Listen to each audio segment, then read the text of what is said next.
आज 4 और 5 है ना श्लोका? 4 और 5 कल था। वॉइस नहीं आ रही माता जी।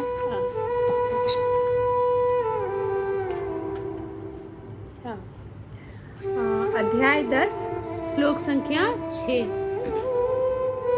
महर्षयः सप्तपूर्वे चत्वारो मनस्तथा मद्भावा मानसा जाता येषां लोक इमः प्रजः। यस सृष्टि मैया।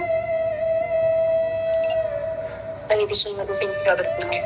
महर्षिगण सप्त सात पूर्वे पूर्व काल में चतुरारा चार मनुगण तथा भी मद्भावा उससे उत्पन्न मानसा मन से जाता उत्पन्न ये शाम जिनकी लोके संसार में इमा ये सब प्रजा संताने जीव। धन्यवाद धन्यवाद। सप्तर्षिगण तथा उनसे। हरे कृष्ण माता जी, पता नहीं मुझे ये आवाज नहीं आ रही, आ ही नहीं रही। क्षमा कीजिए, म्यूट था। हाँ। सप्त ऋषिगण तथा उनसे भी पूर्व 4 अन्य महर्षि एवं सारे मनु मानव जाति के पूर्वज सब मेरे मन से उत्पन्न हैं और विभिन्न लोकों में निवास करने वाले सारे जीव उनसे अवतरित हैं।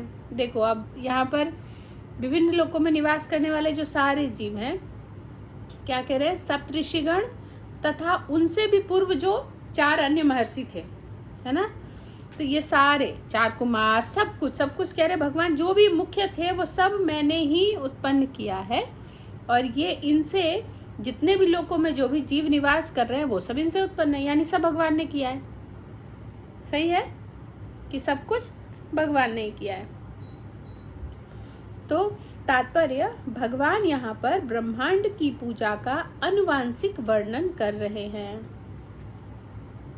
ब्रह्मा परमेश्वर की शक्ति से उत्पन्न आदि जीव है जिन्हें हिरण्यगर्भ कहा जाता है। ब्रह्मा को एक दूसरा नाम भी यहाँ पर हमें सुनने को मिल रहा है, हिरण्यगर्भ ब्रह्मा का दूसरा नाम है। ब्रह्मा से 7 महर्षि तथा इनसे भी पूर्व 4 महर्षि यानी सनक, सनंदन, सनातन और सनत कुमार, ये सब सारे मनु प्रकट हुए। ये 25 महान ऋषि ब्रह्मांड के समस्त जीवों के धर्म प्रदर्शक है। देखो इसको कैसे समझना है, कितना सुंदर है। 25 महान ऋषि, एक बार फिर से इसको मैं रिपीट कर रही हूँ कि 7 महर्षि है ना, ब्रह्मा से 7 महर्षि और इनसे भी पूर्व 4 महर्षि, सनक, सनातन, सनत कुमार, ये वाला, ये हो गए कितने? 7 और 4 11। भगवान यहाँ पर ब्रह्मांड के प्रजा का आनुवांशिक वर्णन कर रहे हैं। ब्रह्मा परमेश्वर की शक्ति से उत्पन्न आदि जीव है जिन्हें हिरण्यगर्भ कहा गया है। ब्रह्मा से 7 महर्षि तथा इनसे भी पूर्व 4 महर्षि, सनक, सनातन, सनंदन और सनत कुमार, ये सारे मनु, ये टोटल है 25। ये 25 महान ऋषि ब्रह्मांड के समस्त जीवों के धर्म प्रदर्शक है। इसको और डिटेल में जाएंगे हम तो जो महान ऋषि गण है इसी से सबकी जैसे गोत्र भी होता है ना, सबका कहाँ कहाँ से चल रहा है, तो अपने गोत्र से भी अपने अपने हम ऋषियों का नाम पता चल जाता है कि हम कौन सी परंपरा से, हम कौन से। तो ये सारे वही पथ प्रदर्शक है और असंख्य ब्रह्मांड है। कहने का मतलब क्या है? फिर फाइनली भगवान कह रहे हैं सब तो मैंने ही किया है ना, कोई और कहीं से नहीं आया है। और प्रत्येक ब्रह्मांड में असंख्य लोक हैं और प्रत्येक लोक में नाना योनियां निवास करती हैं। प्रत्येक ब्रह्मांड में असंख्य लोक हैं। हम कितना जानते हैं? पहले तो 3 जानते थे, स्वर्ग, नर्क, पृथ्वी। फिर जानते हैं 13 भुवनान लोक का। अब यहाँ पर समझ में आ रहा है असंख्य लोक। कितनी कंफ्यूजन है ना। 1 मिनट, शशि मैया का अनम्यूट हो गया। कर दिया मैंने म्यूट। तो यहाँ कह रहे हैं कि कितने सारे लोक और योनियां हैं। हम पहली बार अगर सुने तो कंफ्यूज हो जाएंगे कि ये कैसे हो सकता है। हमें क्या पता था, सच में आप सबको या मुझे भी, स्वर्ग, नर्क, पृथ्वी, इतना ही पता था। धीरे धीरे पता चला अच्छा 13 भुवनाल लोक का, ये 13 पार्ट में बटा है। फिर अभी यहाँ पर कह रहे हैं कि असंख्य है, असंख्य लोक है और प्रत्येक लोक में नाना योनियां निवास करती है। जैसा जैसा जिसकी वैरायटी है, जैसे जिसके कर्म है, गुण कर्म विभाग सा, जो जिस जहाँ डिजर्व करता है वो वहाँ जाता है। ये सब इन्हीं 25 प्रजातियों से उत्पन्न है। ये जो 2500 प्रजापतियां हैं, ये सारे इन्हीं प्रजापतियों से बढ़े हुए हैं, आगे खानदान है। कृष्ण की कृपा से 1000 दिव्य वर्षों तक तपस्या करने के बाद ब्रह्मा को सृष्टि करने का ज्ञान प्राप्त हुआ था। पहले भी कृष्ण की कृपा हुई कि उन्होंने वो 1000 वर्ष तक, 1000 वर्ष नहीं है, यहाँ होगा दिव्य वर्ष लिखा है शायद, 1000, हाँ 1000 दिव्य वर्षों तक तपस्या करने के बाद ब्रह्मा को सृष्टि करने का ज्ञान प्राप्त हुआ। तब ब्रह्मा से सनक, सनंदन, सनातन और सनत कुमार उत्पन्न हुए। उनके बाद रुद्र तथा सप्तर्षि और इस प्रकार फिर भगवान की शक्ति से सभी ब्राह्मणों तथा क्षत्रियों का जन्म हुआ। किस तरह से है ना, वो हमारी जो बिग बैंग थ्योरी है उसको किस तरह से खंडित किया जा रहा है, बताया जा रहा है कि एक चीज़ कैसे कैसे हुआ।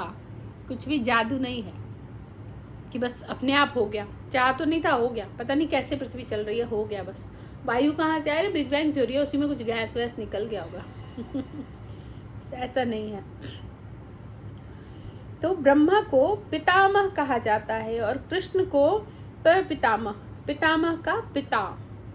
ब्रह्मा कौन है, पितामह, और कृष्ण है पर पितामह, क्योंकि कृष्ण के और ऊपर जाए तो हमें स्टोरी ही नहीं पता, कोई है ही नहीं, है ना। कृष्ण ही सर्वे सर्वा है। तो हमारी जो ये है बस पर पितामह तक ही है, क्योंकि कृष्ण ऊपर आगे पर पितामह तक, उसके पीछे तो हमें कृष्ण के कोई और दादा पर दादा कुछ हैं तो बताओ, कुछ नहीं है। एवर यंग, सब कुछ वो स्वयं है। तो इसका उल्लेख भगवत गीता के 11वें अध्याय 11.39 में किया गया है। 11.39, एक मिनट।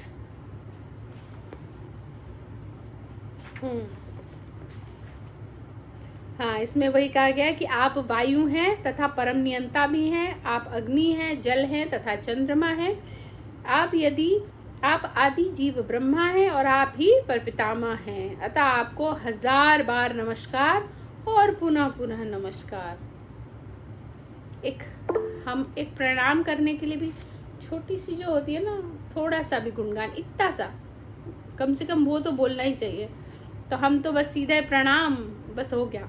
लेकिन सीखना है थोड़ा बहुत, सामने वाले का ग्लोरिफिकेशन ज़रूरी है, गुणगान करके फिर कुछ भी उनसे बात करना भी, है ना, किसी को भी अच्छा लगता है।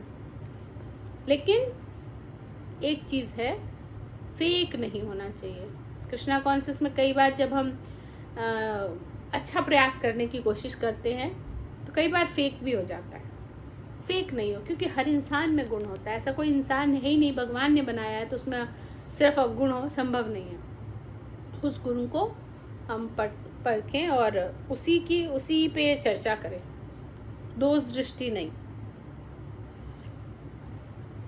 तो ठीक है, दीप्ति मैया का हैंड रेज है। मैया प्रश्न यस पूछिए।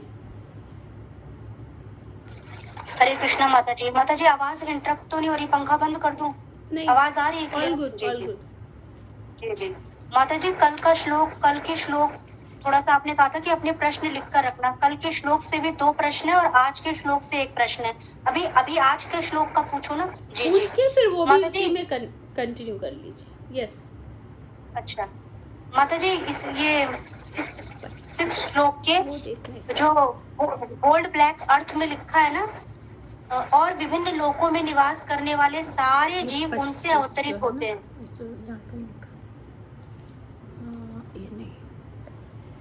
हाँ, एक मिनट। अच्छा, ये मैंने खोला हुआ दूसरा। हाँ, आप कुछ पूछ रहे, पूछिए मैया। जी माता जी, यही वाला श्लोक जो आज आपने समझाया है उसी से ही पूछ रही हूँ। हाँ माता जी, यही वाला श्लोक जो आज आपने समझाया उससे पूछ रही हूँ कि माता जी ये मैं कंफर्म कर रही हूँ दरअसल और विभिन्न लोकों में निवास करने वाले सारे जीव उनसे अवतरित होते हैं। माता जी बोल्ड ब्लैक में जो हमने अर्थ पढ़ा है उसमें से पूछ रही हूँ। तो ये जो उनसे है माता जी, ये यानी भगवान से? यस। अच्छा जी माता जी, मुझे लगा अब महर्षि से, मतलब मुझे हाँ, बात वही है महर्षि से, लेकिन महर्षि को भी तो भगवान ने ही सब भेजा है ना। तो ये बता रहे हैं कि किस तरह से हम स्टेप बाय स्टेप ये जीव और पृथ्वी सब आगे बढ़ी है। तो उन जी तो माता जी हम इसको ऐसे समझे, जैसे अब अर्थ खोलने के संदर्भ में सप्तऋषि गण तथा उनसे भी पूर्व 4 अन्य महर्षि एवं सारे मनु मानव जाति के पूर्वज सब भगवान के मन से उत्पन्न है, और विभिन्न लोकों में निवास करने वाले सारे जीव 4 अन्य महर्षि एवं सारे मनु से अवतरित होते हैं, ऐसे समझे? हाँ जी माता जी, बिल्कुल यही है। और माता जी अब जो 2 प्रश्न है वो पिछले वाले श्लोक यानी कल के श्लोक से। एक चीज मैं पहले थोड़ा बताना चाहती हूँ, मेरे को भी ध्यान नहीं था इसमें। जैसे 25 वो बताया गया ना, लाइन पढ़िए एक बार। ये 25 महान ऋषि ब्रह्मांड के समस्त जीवों के धर्म पथ प्रदर्शक कहलाते हैं। हाँ, तो ये 25 जो ऋषि हैं इनका नाम लिख सकते हैं आप लोग, क्योंकि बाद में ये काम आएंगे। तो ये मैंने इसमें निकाला इसलिए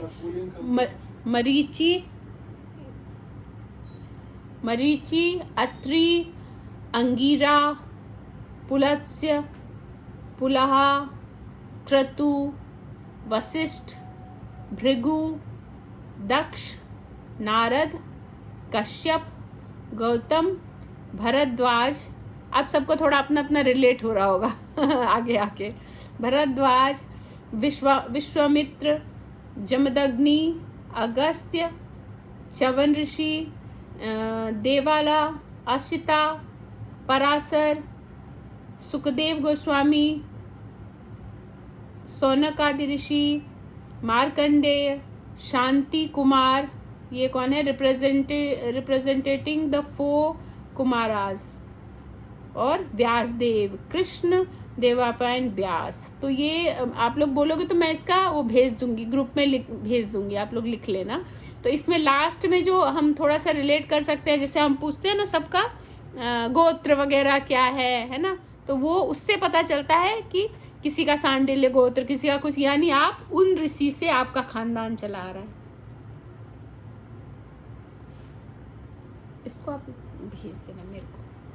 क्षमा करें माता जी, सुखदेव गोस्वामी जी का नाम आया ना तो मुझे लगा उनका भी आएगा, श्री विश्वनाथ चक्रवर्ती गोस्वामी वो भी है माता जी, वो भी है? नहीं, हाँ, वो तो हमारे इधर आगे आके ना सट गोस्वामी, ऐसे तो बहुत है, लेकिन ये जो आगे चला रहे हैं ये इन 25 ऋषियों का है, महर्षियों का है। ठीक है, इनसे सिर्फ ऐसा ही नहीं कि पृथ्वी, कह रहे हैं कि सभी लोकों पे जितने भी जीव हैं वो यहीं से सब आगे बढ़े हैं, प्रस्फुटित हुए हैं। ठीक है, यस। अब दूसरा प्रश्न। मतलब एक प्रश्न पूछने में थोड़ा सा कंफ्यूजन हो रहा है। जैसे शुरू में तो इसमें दिया हुआ है कि 7 महर्षि और 4 ये महर्षि सनंदन और मनु हुए थे। नेक्स्ट पेज पे मतलब इसी पैराग्राफ के लास्ट में लेकिन दिया हुआ है कि जब 4 ये सनत कुमार वगैरह हुए, उनके बाद रुद्र और सप्तऋषि फिर पैदा हुए। थोड़ा सा यहाँ पे चेंज क्यों कर दिया? रुद्र मतलब तो नहीं, वो उसमें इंक्लूड नहीं है, ये अलग से बताया गया है। रुद्र उसमें इंक्लूड नहीं है हमारे 25 में से। ये बताया गया है कि रुद्र कौन है, शिव जी के लिए कहा जाता है ना, कि वो जब ब्रह्मा जी ने जब 4 कुमारों को जन्म दिया तो वो क्या हुआ, वो सारे के सारे जन्म लेते ही जाने लग गए कि नहीं, हमें कुछ नहीं करना, ब्रह्मा जी रोक रहे, हमने संसार आगे बढ़ाने का आदेश मिला है और मैंने इसी क्रम में तुम्हें उत्पन्न किया, और कोई भी नहीं, हम तो भक्ति करेंगे, सब निकल लिए। तो ब्रह्मा जी को थोड़ा सा कहते हैं ना, रिंकल्स आ गया, हल्का सा क्रोध आ गया, अब क्या करूं, रिंकल्स। तो उस क्रोध से ही रुद्र का जन्म हुआ। तो वो शिवजी ने रुद्र अवतार लिया, और तभी फिर कहते हैं ना, शिवजी को कहा कि ठीक है अब तुम करो, तो शिवजी ने भी ठीक है बात मान ली, जो आप कहेंगे।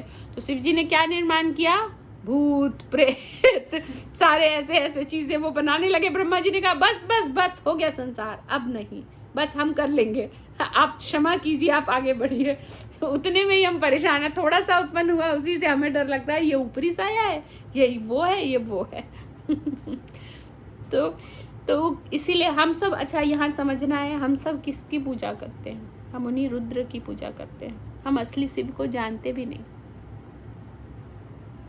है ना। और इसीलिए आप ज्यादातर देखो, जो भी शिव के उपासक है वो बहुत बड़े क्रोधी स्वभाव के हो जाते हैं, है ना।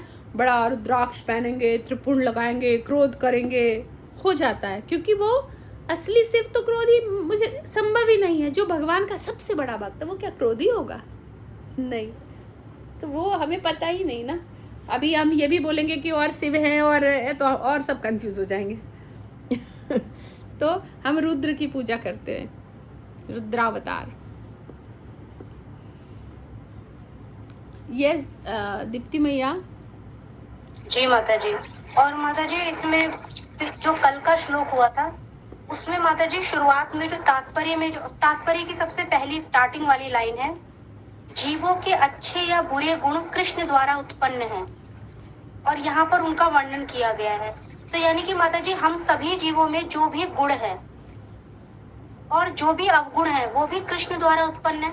जी बिल्कुल, ये पहले मैंने चर्चा की है इस बात पर कि हमारे अंदर जो कुछ भी है, एक मिनट, ये मैंने पहले भी चर्चा की है कि जो कुछ भी हमारे अंदर है, गुण और अवगुण, वो सब वहीं से आया है। लेकिन फिर तो हम सेम हो गए, वाह हमारे अंदर भी है, तो गड़बड़ है थोड़ा। वही मैंने बताया कि हमारा जो पात्र है वही दूषित है। मतलब हमारे अंदर गुण है, देखो प्रेम वहाँ भी बहुत है, इसी प्रेम पे तो सब दीवाने हैं कि प्रेम करना है, हमें भगवान से प्रेम करना है। लेकिन फिर हमें क्यों कहा जा रहा है, अरे तुम्हारा प्रेम दूषित है, सांसारी है ना, गिव एंड टेक रिलेशन। अरे भाई प्रेम अच्छा है तो फिर उसको बिगाड़ा क्यों जा रहा है? क्योंकि ये जगह ही गलत है। यहाँ पर प्रेम सही है, हम यहाँ पर जब प्रेम करते हैं तो यहाँ पर क्या होता है, वो वृक्ष, कौन सा श्लोक है वो? 15 अध्याय का पहला श्लोक। श्लोक, अच्छा वाह, 15 अध्याय का पहला श्लोक, लेकिन याद नहीं है श्लोक का, जिसमें वृक्ष का है ना उल्टा दिखाते हैं कि हाँ उधर हाँ, किसको याद है सुनाइए। श्लोक का याद नहीं है, वो आज पूरे महीने पढ़ा था। सही, मैम ने तो पूरे महीने पढ़ा था उसको, हमें याद होना चाहिए ना। एक बार मैं श्लोका अभी रिपीट कर देती हूँ, तो शायद अब अगली बार से ना, जिन्होंने भी पढ़ा है, जिनको भी थोड़ा सा भी पता है, वो देखो ये तो समझ में आ गया थोड़ा सा कि उसमें क्या है। अगली बार से आप सब ना श्लोका पढ़ना, श्लोका पढ़ोगे तो उसी बहाने श्लोका भी याद होगा। उधर्व मूल मद शाखम असस्थं प्राहुरव्ययम छंदांशी यस्य पर्णानि यस्तंग वेदश वेदविद। कि भगवान क्या है, कहा जाता है कि यह शाश्वत अश्वस्त वृक्ष है जिसकी जड़ें तो ऊपर की ओर है, शाखाएं नीचे की ओर, पत्तियां वैदिक स्रोत है। कहने का मतलब कि उल्टा है ना, वृक्ष उल्टा है, जड़ का है ऊपर, पत्तियां नीचे, तो उल्टा वृक्ष है। तो यहाँ हम उल्टा है, कुछ भी कार्य करेंगे तो वो उल्टा ही होगा ना, अच्छे से अच्छा कार्य हो पर उल्टा। ये लेटर है, ये ऐसे लिखा हुआ है, अब इसको है ना वो फ्लिप हो जाता है कई बार, फोटो खींच के और उसको ऐसे फ्लिप कर दो, अक्षर पलट गए, कुछ पढ़ने में आएगा, सब गलत है। तो वैसे ही उल्टा है ये जगत ही। तो चाहे वो प्रेम, सबसे पुण्य चीज, सबसे दिव्य चीज, सबसे जिसका कोई मतलब है नहीं, जिसका तोड़, जिससे भगवान आपके शरणागति हो जाए, कंट्रोल हो जाए, जो आपको करने लगे, वो चीज वैसा है प्रेम। और वो भी कहते हैं कि यहाँ दूषित है क्योंकि उल्टा है। ठीक है जी माता जी। तो माता जी, इसका मतलब है कि अगर किसी इंसान में अवगुण है तो उसे इसीलिए क्षमा कर दिया जाता है कि कृष्ण द्वारा उत्पन्न है। ये भी सोच सकते हैं हम, क्षमा करने के लिए अच्छी बात है, क्षमा करने के लिए अच्छी बात है। क्षमा करने के लिए हम ये भी सोचते हैं कि उनके हृदय में भी कृष्ण ही है, तो ये जो अवगुण हमारे ऊपर ये कर रहा है, ये हम पे एक्चुअली कृपा कर रहा है, भगवान कृपा करवा रहे हैं। कि क्या, इसके दो रीजन हो सकते हैं। पहला, हमने पूर्व में इसको बहुत दुख या अपमान इस तरह का दिया होगा जो अब ये दे रहा है। दूसरा, भगवान हमारे साथ तो कुछ बुरा कर नहीं सकते, फिर ये हम मेरे साथ बुरा कर रहा है, यानी मुझे बुरा दिख रहा है, इसमें भी कुछ अच्छाई छिपी है। तो इसमें हमें कुछ सिखाना चाहते हैं भगवान हमें, मतलब हमारे जो हम जो पत्थर है ना उसको तराशना चाहते हैं, हीरा बनाना चाहते हैं कि तुम थोड़ा सा सहन करना सीखो, तुम्हारे अंदर क्या समझ, अपनी समस्या हम कभी नहीं समझते, सच में नहीं समझते। मेरी गलती क्या है वो मुझे नहीं पता चलेगी। तो जाने से पहले भव्या आपकी एक सेवा है, क्या? मुझे एक मेरी गलती बता के जाना, सेवा है, एक सिर्फ एक, जो भक्ति में अड़चन है, ठीक? चलो, तो ये बहुत ज़रूरी है, हम सबको अपनी गलती दिखती नहीं है, तो कोई ऐसा हो जो हमें हमारी गलती बताए। तो फ्री में अगर कोई व्यक्ति हम पे कड़ा प्रहार कर रहा है, हम बता रहे तुम ऐसे हो, तो सोचना चाहिए वाह, इसको तो हीरे मोती दान देने चाहिए हमें, क्योंकि भक्त भी नहीं बताते अरे नहीं आप तो बहुत अच्छा, अरे नहीं वो तो अपराध से ही डरते हैं, या फिर जब वो अपग्रेड हो गए तो उनको दिखता ही नहीं, क्योंकि वो अपग्रेड हो गए ना, तो उनको किसी में दोष दिखेगा ही नहीं। लेकिन जब तक वो अपग्रेड नहीं भी हुए हैं तो उन्हें सिखाया गया है अरे अपराध हो जाएगा, नहीं बताएंगे। तो ये प्रॉब्लम है। तो हमें अगर कोई भी हमारे लिए बुरा कहता है, बोलता है, तो समझना है कि वाह ये हमारा बहुत बड़े हमारी मदद कर रहा है, हम इसको अब ठीक कर सकते हैं। Yes, next. जी माता जी। और माता जी, इसमें ये जो कल का जो हमने श्लोक पढ़ा था उसके सबसे लास्ट में एक पैराग्राफ है, हम जो कुछ भी अच्छा या बुरा देखते हैं इसके जस्ट 1 2 3 4 यस, मैंने चौथी देखी। लाइन। हाँ बोलिए। जी जी। इसकी माता जी चौथी लाइन में, तो जो व्यक्ति कृष्ण भावनामृत में प्रगति करना चाहता है, मिल गया माता जी? तो जो व्यक्ति कृष्ण भावनामृत में प्रगति करना चाहता है, हाँ। उसमें कृष्ण के ये सारे गुण उत्पन्न कर देते हैं, किंतु मनुष्य को तो इन्हें अपने अंतर में विकसित करना होता है। माता जी ये पूरी लाइन मुझे समझ नहीं आ रही। ठीक है, मैं एक बार सब देख लीजिए। ये 5th श्लोक का लास्ट 2nd पैराग्राफ है। ये सारे गुण संसार भर में मानव समाज में तथा देव समाज में प्रकट होते हैं। अन्य लोकों में वे भी विभिन्न तरह के मानव हैं और वे भी ये गुण उनमें भी होते हैं।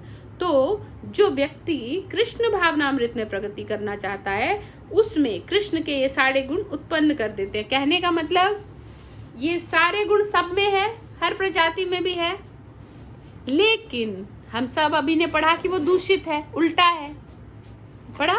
लेकिन यहाँ कह रहे हैं तो जो सच में कृष्णाइज होने की कोशिश कर रहा है, धीरे धीरे कृष्ण भक्ति प्राप्त करता है, उसमें ये गुण नेचुरल में, मतलब सही स्थिति में प्रकट हो जाते हैं।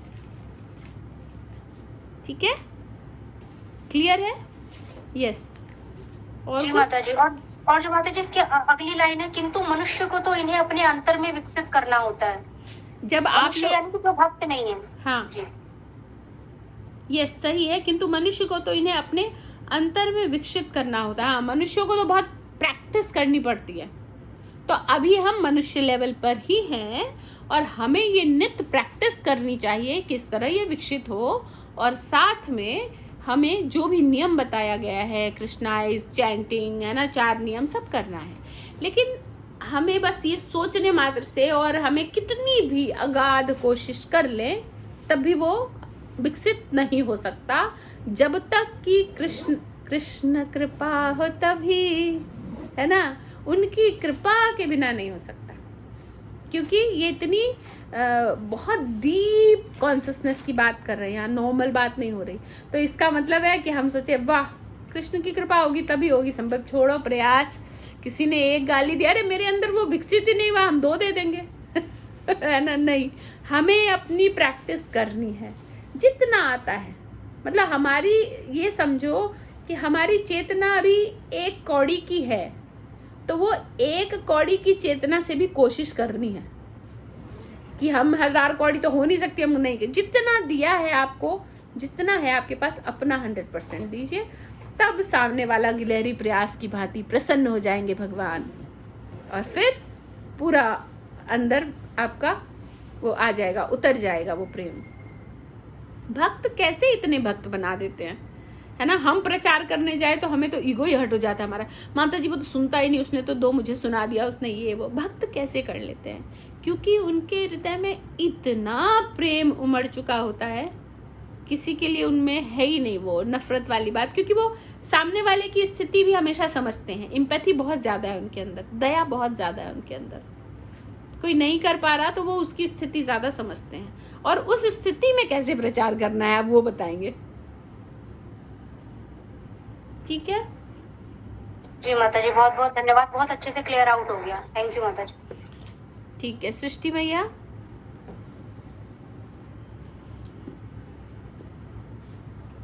बाकी सभी को नींद तो नहीं आ रही ना? सब सीरियस होके सुन रहे हैं? शालू भैया ऑल गुड? पेन हो रहा है बस। अच्छा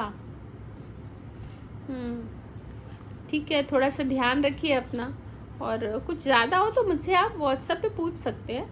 ठीक है, क्या हो रहा है मैं देखूंगी उसमें क्या आप कर सकते हो जो इंस्टेंट हो। यस सृष्टि भैया। हरे कृष्ण माता जी। माता जी सेकंड लाइन है ये हिरण्यगर्भ का नहीं पूछ रही थी मैं, हिरण्यगर्भ का मतलब क्या हुआ? सेकंड लाइन, ब्रह्मा परमेश्वर की शक्ति से उत्पन्न आदि जीव है जिन्हें हिरण्यगर्भ कहा जाता है। ये नामकरण दिया गया है ब्रह्मा को, हिरण्यगर्भ। गर्भ का मतलब हो गया, क्या हो गया गर्भ का मतलब? गर्भस्थ होना है ना, सब प्रेग्नेंट, इंग्लिश वर्ड हम जल्दी समझेंगे तो वो गर्भस्थ हो। तो इस तरह से इसका नाम है यहाँ पर कि ब्रह्मा परमेश्वर की शक्ति से उत्पन्न है और आदि जीव है। तो यहाँ पर हमें समझना है कि आदि जिन्हें हिरण्यगर्भ कहा जाता है। तो एक और नाम हमें मिल गया ब्रह्मा के लिए, किनको हम ये भी कह सकते हैं। बाकी और नाम का हम संधि विच्छेद करके देख सकते हैं। जो भी यहाँ कोई हिंदी वाले किसी को समझ में आ रहा है कुछ और, तो शायद और क्लियर हो। यस दीप्ति मैया। माता जी हिरण्य गर्भ यानी हिरण्य के गर्भ से उत्पन्न, इतना तो हिरण के गर्भ से उत्पन्न, इतना तो हम समझ गए थे। ठीक है, हाँ कुछ और भी हो तो कोई बता सकते हैं, नहीं तो हम ये समझेंगे फिलहाल कि नाम है भगवान उनका, ब्रह्मा जी। माता जी ऐसा तो नहीं कि इस नामकरण के पीछे भी एक स्टोरी हो? नहीं, स्टोरी का तो आई डोंट नो, नहीं पता मुझे, लेकिन नाम में भी अभी और संधि विच्छेद होगा, क्योंकि हिरण्य से यहाँ कनेक्ट नहीं कर पा रहे हम, तो और कुछ होगा। हरे कृष्ण माता जी। हाँ माता जी मैं प्रयास करूं? हाँ माता जी यहाँ पे हिरण्य का अर्थ है प्रकाश से। भगवान को यह नाम इसलिए दिया गया है क्योंकि वे इस संपूर्ण सृष्टि ब्रह्मांड और प्रकाश के मूल स्रोत है, और सृष्टि के आरंभ में उन्होंने ही इस पूरे ब्रह्मांड को अपने भीतर से प्रकट किया। तो यहाँ पर ब्रह्मा जी नहीं, भगवान के लिए ये कहा गया है। हाँ, तब मैं सोचूं ब्रह्मा जी के लिए तो हमने कभी नहीं समझा। धन्यवाद मैया, इसको और क्लियर हम समझते हैं कि भगवान यहाँ पर ब्रह्मांड की पूजा का अनुवांशिक वर्णन कर रहे हैं। ब्रह्मा परमेश्वर की शक्ति से उत्पन्न आदि जीव हैं। ब्रह्मा परमेश्वर की शक्ति से उत्पन्न आदि जीव हैं, जिन्हें यानी परमेश्वर के लिए कहा गया है कि जिन्हें हिरण्यगर्भ कहा गया है। तो भगवान के लिए तो सटीक है, फिर तो सही है। यहाँ नाम वो उसका कंफ्यूजन के कारण समझ नहीं आ रहा था। ये सृष्टि भैया यानी माता जी हिरण्यगर्भ यानी परमेश्वर की शक्ति से उत्पन्न, परमेश्वर की शक्ति। आप ना मैया मीनू माता जी एक बार इसको एग्जैक्ट उसी वर्ड को रिपीट कर दो। म्यूट है आपका। हिरण्यगर्भ संस्कृत के दो शब्दों से मिलकर बना है, हिरण्य और गर्भ। इसका अर्थ है हिरण्य का अर्थ है प्रकाश और गर्भ का अर्थ है कोख।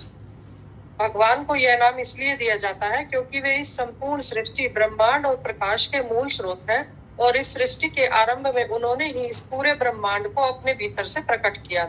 बाकी सब याद रहेगा। यहाँ पर गर्भ भी हमें समझ आ गया। हिरण्य का मतलब प्रकाश, इसको याद रखना है तो अपने आप याद रहेगा फिर पूरा।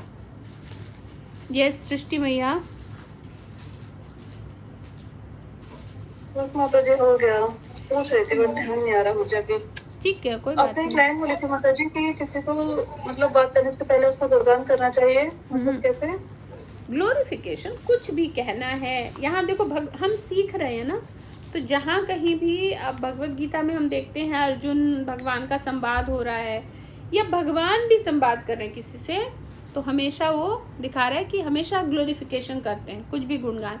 मान लो कि मुझे कहना है कुछ भी ऐसा जो थोड़ी सी मिसिंग है, मान के चलते हैं कि कोई क्लास एब्सेंट कर रहा है, एक बार को मान रहे सृष्टि में या आप, क्योंकि जो सच में करेगा वो फिर गुस्सा हो जाएगा ना, क्रोध में आ जाएगा।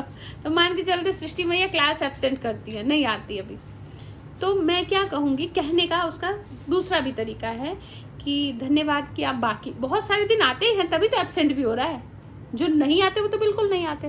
तो धन्यवाद, आप बहुत कोशिश कर रहे हो और आप बहुत अच्छे से आ रहे हैं सब। और भी उसके अंदर कि आप बहुत अच्छा सुनते हैं, आपकी हियरिंग बहुत अच्छी है, आपके प्रश्न भी बहुत अच्छे होते हैं, उससे रिलेटेड चीज़ें बोलकर जो कि सही हो, है ना, पॉलिशिंग नहीं करनी, जो सही हो गुणगान। उसके बाद कोशिश करिए कि आप 100% आ पाए, क्योंकि भगवान की कथा है ना, तो हम 90% भी 99% भी क्यों करें, 100% करें। वो देख रहे हैं ना सब, तब जाके हृदय में रिवील होती है ये चीज़ें। तो ये इस तरह से छोटी मोटी हम गुणगान कोशिश कर सकते हैं, और यही हम करते हैं ना जब सबका बर्थडे होता है, किसी की भी है ना आविर्भाव तिथि कुछ भी है, तो हम कोशिश करते हैं हम सब अपनी जीवा शुद्धि करने का।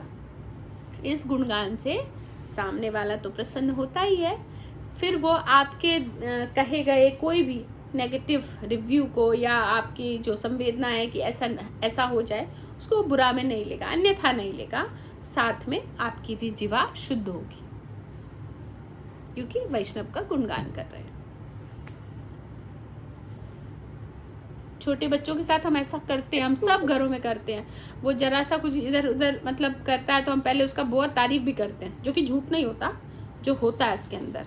अब ये भी कर लेगा, ऐसे करके हम एक और वो डाल देते हैं। पर जैसे जैसे हम बड़े होते हैं ना, सामने वाला बच्चा बड़ा होता है, हम ये सब भूल जाते हैं। ऐसा लगता है उसको अब ज़रूरत नहीं है। ज़रूरत तो इंसान को मरते वक्त तक है, चाहे वो कहे मुझे कोई ज़रूरत नहीं, लेकिन आप एक किसी भी मरते हुए व्यक्ति को भी उसकी तारीफ़ कर दो, उसको बड़ा अच्छा लगता है ना। अब नॉर्मल देखो, हम सब जानते हैं कि इन सब से हमें दूर रहना है, संभाव रहना है, फिर भी दीप्ति मैया ने कहा तो मुझे क्या अच्छा नहीं लगा होगा कि माता जी आप बहुत सुंदर लग रहे हो, तो क्या मुझे अच्छा नहीं लगा होगा? लगा ही होगा, है ना। बल्कि मैं सच बोलती हूँ, कई बार कोई माता बहुत सुंदर लगती है तो मैं उनको बोलती भी हूँ आप बहुत सुंदर लग रहे हो, या फिर आपकी वॉइस बहुत अच्छी है, या फिर आपके फीचर्स बहुत अच्छे हैं, या फिर आप बोलते बहुत अच्छा हो, या आप सेवा बहुत अच्छा करते हो, जिसके अंदर जो है। ऐसा जब हम बोलते हैं ना तो बहुत जितने भी भौतिक लोग हैं वो ये बोलते हैं, oh thank you so much, you make my day. वो रियली उनको अच्छा लगता है, उनका पूरा दिन बन जाता है। उनको लगता है, वो अमोघलीला प्रभु बताते हैं, जब कोई हमारे गुणगान करता है ना तो हमारे कान में से ना इक्को लग जाती है, गूंजती है वो आवाज़ ना, 10 बार करके कान में सुनाई देगी। तो ऐसा होता है, और इसमें कुछ हम ये नहीं कहेंगे गलत है, क्योंकि हम एकदम से ऐसा तो आध्यात्मिक समभाव तो हो नहीं गए हैं। तो कहने वाले को इसमें समझना है कि हमें कहना ही है, सुनने वाले को समझना है कि हम समभाव में बने रहें। क्योंकि ये गुणगान किसका हो रहा है?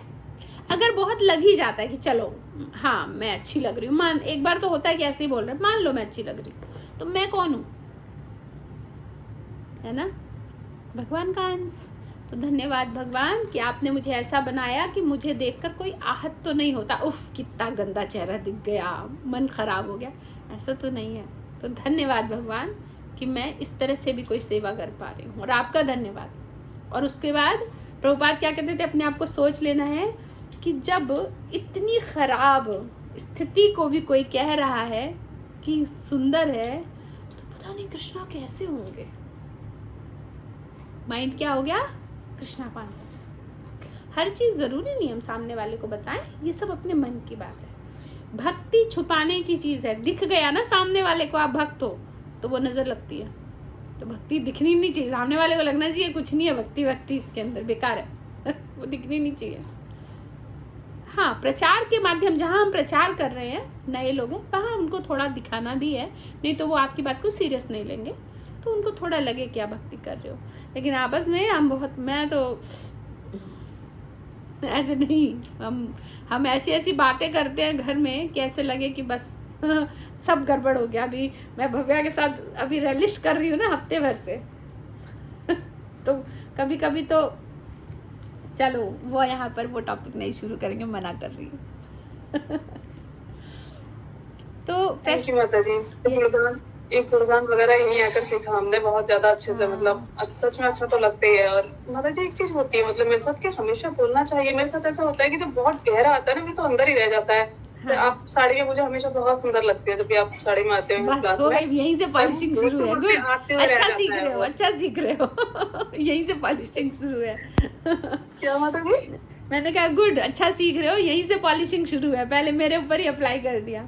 साड़ी दिव्य होती है, प्रभुपाद ने हमें ये दिया है कि हम सबको साड़ी पहननी चाहिए और वो दिव्य है। सोचो कि हमारे पास जितने ड्रेस हैं, प्रभुपाद ने ये तो नहीं कहा तुम ये वाला पहन सकते हो, ये नहीं पहन सकते, ये वाला नहीं, बाकी कुछ नहीं कहा, पर साड़ी को प्रमोट किया। मतलब इन कपड़ों में से दिव्य तो साड़ी है।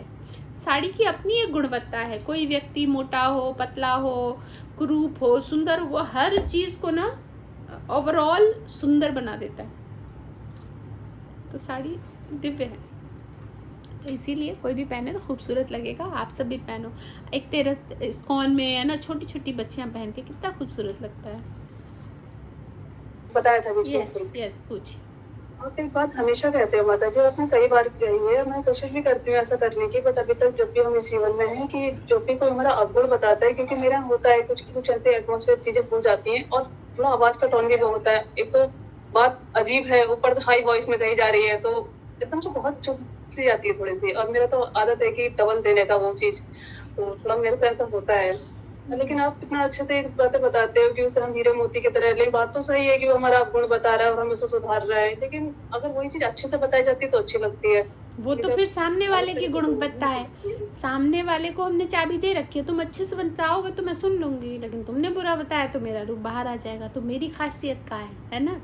तो ये समझना है कि हम कृष्णा कॉन्शियस हैं, हम उनके मार्ग पे, हम प्रभुपाद के मार्ग पे आगे बढ़ रहे हैं, तो मेरी खासियत कहाँ है? अपनी खासियत को पहचानिए। प्रभुपाद को किसी ने कहा कि, अभी मैं कोट पढ़ रही थी, अभी पढ़ा था इसके एक बुक से, कि प्रभुपाद को कहा कि आप क्या हो, थंडर, हिंदी में कैसे बोलेंगे उसको, बिजली। हाँ, आप बिजली से ज़्यादा हार्ड और रोज के जैसे सॉफ्ट। रोज वो उसमें था ना, हाँ, कि गुलाब की पंखुड़ियों से भी ज़्यादा नरम हो। वो आपने भी पढ़ा? अभी पढ़ा था। तो वो नरम हो, तो मतलब प्रभुपाद ने कहा वगैरह में आते हैं ना, ज्वार भाटा, कैसे कुछ क्या, स्ट्रोंग, जो समुद्र में आते हैं ज्वार भाटा स्ट्रोंग, नहीं, मैं ये कह रही हूँ कि जैसे बिजली कौनती है ना, तो कह रहे हैं आप उससे भी ज्यादा कड़क हो और गुलाब की पंखुड़ियों से भी ज्यादा नरम हो सेम टाइम। तो प्रभुपाद उनको चिट्ठी लिखते हैं, चिट्ठी में ये लिखा है प्रभुपाद ने कि हाँ आप सही कह रहे हो, ये गुण भगवान में है, तो हो सकता है हो कि सेम टाइम एक गुरु जो होता है वो बहुत सख्त होता है और उतना ही नरम, पर हमारी दुर्गति, दुर्मति, दुर्बुद्धि, जो भी कह लीजिए, हम उसकी उस नरमाहट को तो महसूस कर लेते हैं, पर सख्ती नहीं सह पाते। और जिस दिन सख्ती सह लेंगे उसी दिन हीरा बन जाएंगे, है ना। पत्थर तो घूम रहे हैं हम, हमें नरम चीज़ें बड़ी अच्छी लग रही है, वाह गुलाब से भी ज़्यादा नरम है, लेकिन अगर एक डांट पड़ गई तो, है ना, अश्रुधारा, गलत अश्रुधारया, नैनंग और नैनम गदगद हृदया गिरा, हरि बोल, तो वो होने लगता है हमारा। तो वहाँ पर हमें समझना है कि अगर वो डांट सबके लिए है, वो तो है नहीं, सिर्फ मेरे लिए है, और मेरे गुरु से ज़्यादा भला इस दुनिया में मेरा कोई नहीं चाह सकता। क्यों? वो कौन है? भगवान के, क्या वर्ड कहेंगे उसको, कौन है? प्रतिनिधि। हाँ, तो प्रतिनिधि हैं वो, तो भगवान ने उनको मेरे लिए ही भेजा है। या फिर गुरु की इतनी कृपा है कि भगवान चाहे ना चाहे फिर भी वो मुझे भगवान के करीब ले जाने की कोशिश कर रहे हैं। तो ऐसे में ऑल एक्सेप्टेंस, इसके सामने सब शय फीकी है। अगर गुरु हमें किसी चीज़ के लिए डांट रहे हैं, कह रहे हैं, कुछ भी कह रहे हैं, कई बार ऐसा लगे नहीं ये तो असत्य है, ये तो है ही नहीं, हमने जानते हैं, फिर भी मेरे लिए ये कह रहे हैं तो मेरे लिए ये सत्य ही सत्य है, ये वाला भाव आना चाहिए। क्योंकि गुरु जानता है कि आपको किस वक्त किस चीज़ की ज़रूरत है। हो सकता है उस सत्यता की ही ज़रूरत हो आपको इस वक्त। दुनिया कह रही है आप बहुत सुंदर हो, मान लो ऐश्वर्या राय को दुनिया कह रही है बहुत सुंदर हो, गुरु कह रहा है तुम बिल्कुल सुंदर नहीं हो, तो वो क्या कहेगी? झूठ बोल रहे हैं? नहीं, गुरु कह रहे हैं तो हो सकता है कुछ तो है जो मैं नहीं समझ पा रही। और डीप, क्योंकि उनकी बातें बहुत, गुरु का मतलब ही होता है हैवी, बहुत भारी, बहुत वेट। हमारे सामने नहीं दिखता, हमारे सामने तो लगते हैं वाह कितने भोले हैं। मैं अपने गुरु महाराज की बात करूं तो ऐसा लगता है कितने भोले, एकदम रोलू पोलू, एकदम सॉफ्ट एंड स्वीट। लेकिन सेम टाइम मैं सोचती थी इनका नाम क्या है, ट्रबल शूटर। इतना बड़ा इस्कॉन चल रहा है, कोई भी बड़ी समस्या आती है तो गुरु महाराज को बोला जाता है और वो क्षण में उसका मतलब करेक्ट कर लेते हैं। कैसे?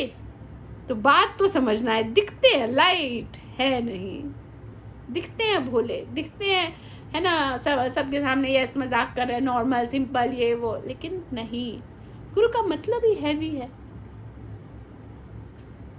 ठीक है, क्लियर है? थैंक यू माता जी। कभी कभी माता जी मुझे लगता है आप कहते हैं सुबह में, आप कहते हो ना कि हमें बुरा ना लग जाए, हमें बुरा लगे अच्छा लगे, आप ना जरूर माता जी, क्योंकि बाद में समझ में आ जाती है बात, उस टाइम थोड़ा सा लगता है बस। हाँ, और इस मार्ग से हम आगे बढ़ेंगे तभी गुरु मिलेंगे जीवन में, है ना। तो हमें आगे बढ़ना ही पड़ेगा, अच्छा लगे ना लगे। जो हम इतनी गुरु की महिमा सुन रहे हैं, गुरु तो चाहिए ना, गुरु के बिना भक्ति नहीं कर सकते। इसलिए इस मार्ग से होकर आगे गुजरना है। थोड़ा तो कट छट कर थोड़ा तो ठीक हो जाए कि बाकी का फिनिशिंग गुरु दे दे, है ना। जब तक कटेंगे छटेंगे भी नहीं, गुरु नहीं आएंगे। गुरु मतलब क्या है भी, वो देखेंगे भाई थोड़ा तो कुछ तो रेडी रहे, तब गुरु आपके पास आएंगे कि हाँ बाकी का और फिनिशिंग लाना है और रिफाइन करना है, तो गुरु। ठीक है, तो श्लोक हो गया, रहने दे। बस माता जी एक लाइन और बता दीजिएगा कि गुरु जो होते हैं वो हमारी सारी कमियों को अपना लेते हैं ना, मतलब कमियों को नहीं। इसको ऐसे समझना है, जब हमारी शरणागति, इसलिए ना गुरु चुने कि हमारी सारी कमियां अपना लेंगे, लेकिन जब हमारी शरणागति इतनी बढ़ जाती है कि हम गुरु चुनने के प्रयास में रहते हैं, तब ऐसी घटनाएं घटित होती हैं कि जीवन में गुरु आते हैं, वो चुनते हैं आपको। और जिस दिन वो आपको चुनते हैं, जब भी दीक्षा काले भक्त करे आत्मसमर्पण, जब भी दीक्षा होती है तो भक्त उस समय आत्मसमर्पण करता है गुरु के लिए। और बदले में होता ये है कि जो भी आपके पुराने जो भी थे पाप कर्म, जो भी भगवान के सामने वो क्या कह रहा है, अच्छा उसको रोका जाता है, ये अपराध है, ये नहीं कर रहा, वो नहीं कर रहा, ये भक्ति में आगे नहीं बढ़ेगा। गुरु कहते हैं सब मुझे दे दो, आगे बढ़ो, क्योंकि गुरु is more powerful and more merciful. और गुरु अपनी शक्ति से, अपनी तपस्या से वो चीज़ें वो एब्जॉर्ब कर लेता है। कहते हैं ज़्यादा पावरफुल है। कोई जैसे एक लड़की जा रही है या एक बच्चा जा रहा है, वो बहुत ढो नहीं पाएगा सामान, 5 किलो का भी सामान ढोने के बाद उसके थोड़ी देर में हाथ दर्द हो जाएगा। लेकिन उसके साथ कोई उसका बॉडी बिल्डर है या कोई उसका जो प्रोटेक्ट करने वाले पावरफुल लोग हैं, उसको इधर भी टांगेगा, उधर भी टांगेगा, उधर भी टांगेगा, बहुत दिक्कत हुई तो आपको भी कंधे पे लाद के चल जाएगा। पावरफुल है वो। ये इसको समझो कि ऐसे गुरु होते हैं कि हम थोड़ा भी नहीं कर पा रहे तो गुरु सारी चीज़ें हमारे अंदर से नेगेटिविटी लेकर हमें पावर देते हैं कि अब तुम आगे बढ़ो। तो हमें इसका ये फ़ायदा उठाना है कि अब हम आगे बढ़ें, और साथ में गुरु ने हमारे साथ मेरी सारी चीज़ें हर ली हैं, तो मैं कम से कम ऐसा करूं कि मेरी वजह से उनको और सहन ना करना पड़े। तो मैं और अच्छे से और डेप्थ से, अगर हमें जो 4 नियम बताए हैं, जो भी कहा है, मेरे गुरु की जो भी आज्ञा है, वो मैं फुल ऑन करूं, उसमें कोई कमी नहीं आए। क्योंकि अब आप पे ट्रस्ट करके गुरु ने आपको अपना तो लिया, लेकिन अब आप नहीं कर रहे हो वो चीज़ें, तो गुरु बहुत सफ़र करते हैं। मैंने देखा है अपने इस्कॉन में, तो जितने भी जो दीक्षा गुरु है ना, बहुत सफ़र करते हैं। बहुतों को देखा है मैंने सफ़र करते हुए। मेरे गुरु महाराज जी अक्सर हमेशा ही बीमार रहते थे। प्रभुपाद को देखो, कितना शरीर जर्जर हो गया था। अभी हिज होलीनेस जय पताका स्वामी महाराज, या इस तरह के बहुत सारे हैं, मैंने देखा है। तो उन बहुत अच्छे से करना है, ताकि कम से कम मेरी वजह से नहीं। मेरे गुरु महाराज तो मुख पे ही बोलते थे, ये दिल्ली वाले गड़बड़ करते हैं, ये दिल्ली वाले गड़बड़ करते हैं, बोलते थे वो।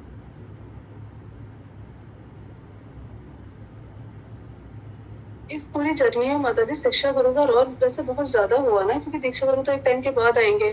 काउंसलर का रोल भी बहुत ज़्यादा होता है। हाँ, कहीं कहीं पर कम होता है, ज़्यादातर होता है काउंसलर अलग होता है, शिक्षा गुरु अलग होता है।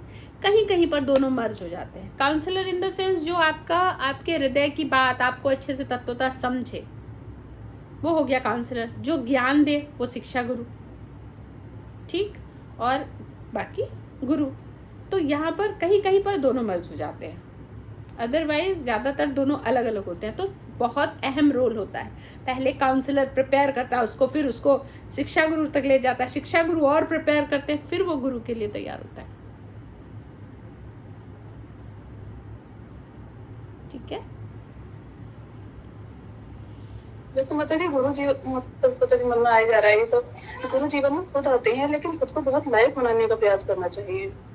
हम पहले प्रिपेयर होंगे, हम पहले खुद प्रिपेयर होंगे और हम आह्वान करेंगे, अब हम तैयार हैं, हमें गुरु चाहिए, वो भूख, वो इच्छा, फिर गुरु जीवन में आते हैं। वो आएंगे खुद, लेकिन आप तैयार नहीं हैं तो नहीं आएंगे ना। गुरु चुनते हैं शिष्य को, शिष्य कभी नहीं चुनता गुरु को। शिष्य सोचता है मैं ना इन गुरु महाराज से, कहता है कहते वक्त ना, ये इनको जानते हो, ये महाराज, मैं इनसे दीक्षा ले रही हूँ, हाँ मुझे ये बहुत इंस्पायर करते हैं। मैं सोचती हूँ आपको वो इंस्पायर नहीं करते, वो आपको चुन रहे हैं, इसलिए आपके हृदय में ऐसी विचारधाराएं उत्पन्न हो रही है। कभी भी कोई शिष्य नहीं चुन सकता गुरु को, गुरु चुनते हैं। ठीक है, समय तो हो गया, फिर भागवतम नहीं हो पाया हमारा। वांछा कृपा सिंधु पतितानां पावनेभ्यो वैष्णवेभ्यो नमो नमः।